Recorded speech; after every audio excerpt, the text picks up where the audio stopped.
Baik, Assalamualaikum warahmatullahi wabarakatuh. Perkenalkan, nama saya Wahyudi. Saya mahasiswa program studi ekonomi syariah semester 3. Pada kesempatan kali ini, saya akan mempresentasikan tugas ujian tengah semester mata kuliah pengantar studi sejarah peradaban Islam dengan tema perkembangan sosial dan politik pada masa dinasti Utsmaniyah.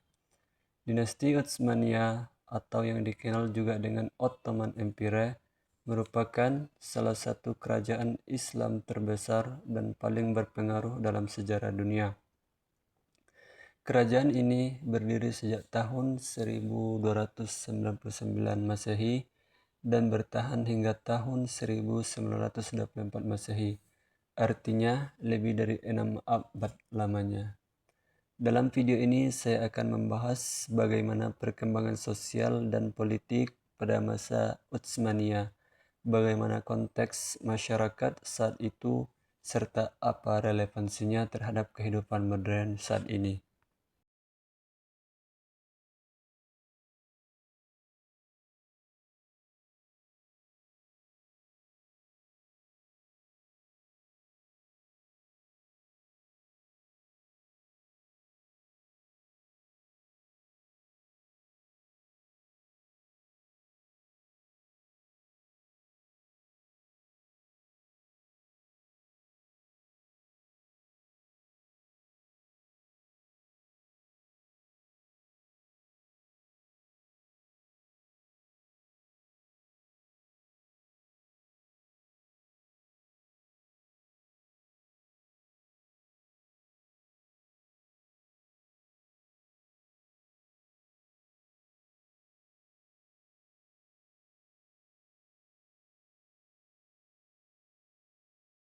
Baik, kita masuk dalam sejarah dan perkembangan sosial politik dinasti Utsmaniyah.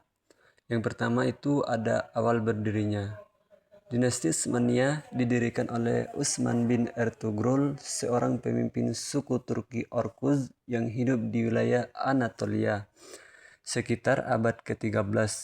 Awalnya, wilayah kekuasaannya kecil dan berfungsi sebagai benteng pertahanan melawan Bizantium. Namun karena semangat jihad dan kepemimpinan yang kuat, wilayahnya semakin meluas.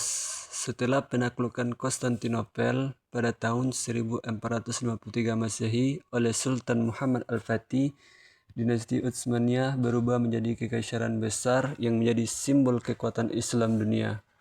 Kota Konstantinopel kemudian diganti namanya menjadi Istanbul dan dijadikan pusat pemerintahan Islam selama berabad-abad.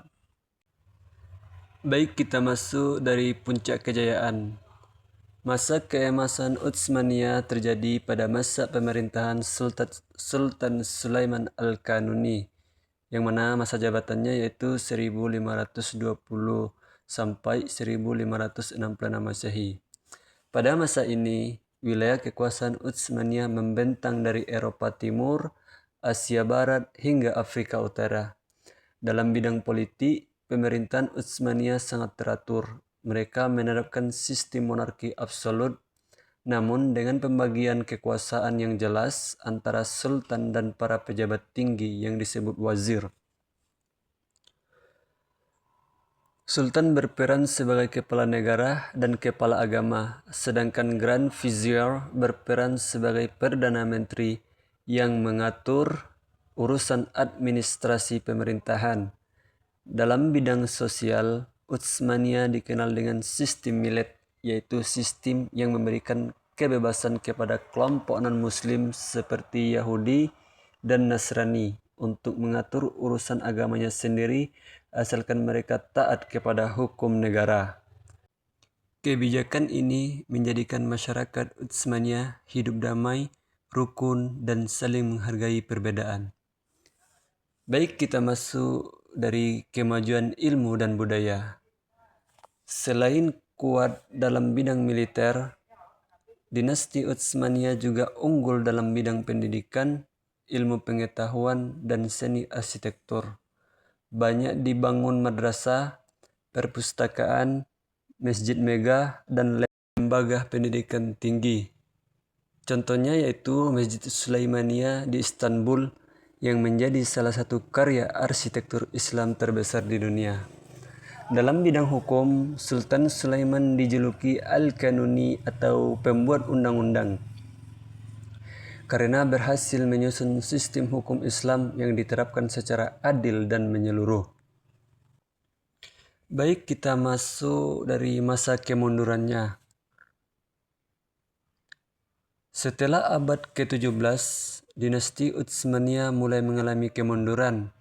Beberapa faktor penyebab antara lain, yang pertama yaitu lemahnya kepemimpinan setelah Sultan Sulaiman wafat. Yang kedua, korupsi di kalangan pejabat pemerintahan. Yang ketiga, terlalu sering berperang dengan Eropa sehingga menguras sumber daya.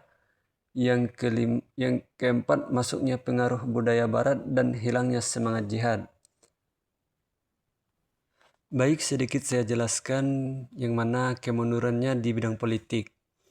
Awalnya, sistem pemerintahan Utsmaniyah kuat banget. Sultan memimpin dengan tegas, dibantu Dewan Wazir atau yang dimaksud dengan Dewan Menteri, dan hukum Islam ditegakkan. Tapi, seiring waktu, kepemimpinan mulai melemah. Setelah Sultan Sulaiman Al-Kanuni wafat, penggantinya tidak sekuat dan tidak sebijaksana beliau. Beberapa penyebabnya yaitu banyak sultan naik tahta di usia muda tanpa pengalaman politik, para pejabat dan keluarga kerajaan saling berebut kekuasaan, korupsi dan nepotisme meluas di kalangan birokrasi, pengaruh terlalu besar dalam pengambilan keputusan politik. Akhirnya pemerintahan jadi tidak stabil, banyak keputusan penting diambil karena kepentingan pribadi, bukan untuk kemaslahatan rakyat. Masuk dari kemunduran militer. Dulu, pas masa kejayaan, pasukan Utsmaniyah terutama Janissary atau yang dimaksud dengan pasukan elit sangat ditakuti dunia. Tapi kemudian pasukan Janissary justru menjadi sumber masalah besar. Masalahnya, Janissary makin terlalu berkuasa secara politik, bahkan bisa menggulingkan sultan yang mereka tidak suka. Mereka menolak modernisasi senjata saat Eropa sudah pakai senapan dan meriam modern. Karena itu, dalam perang-perang besar seperti Perang Lepanto 1571 dan Perang Wina II 1693, Utsmaniyah mulai sering kalah melawan Eropa. Kekalahan demi kekalahan membuat kekuasaan Utsmaniyah menyusut dan wibawanya menurun.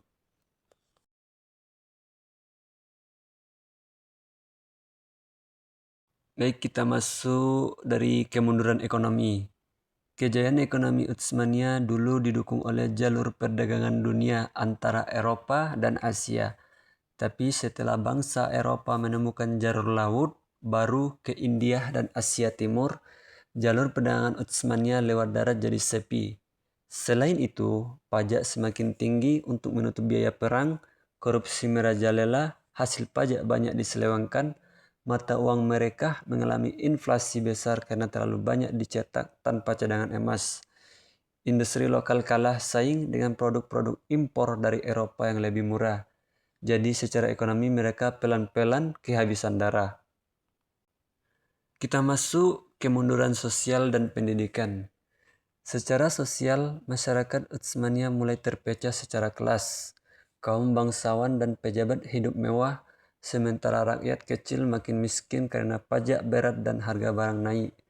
Di bidang pendidikan, semangat keilmuan Islam juga menurun. Madrasah banyak hanya mengulang pelajaran lama tanpa inovasi baru. Sementara di Eropa muncul zaman Renaissance dan revolusi industri yang membuat mereka maju pesat dalam ilmu pengetahuan dan teknologi. Jadi saat Eropa berlari, dunia Islam termasuk Utsmaniyah malah diam di tempat.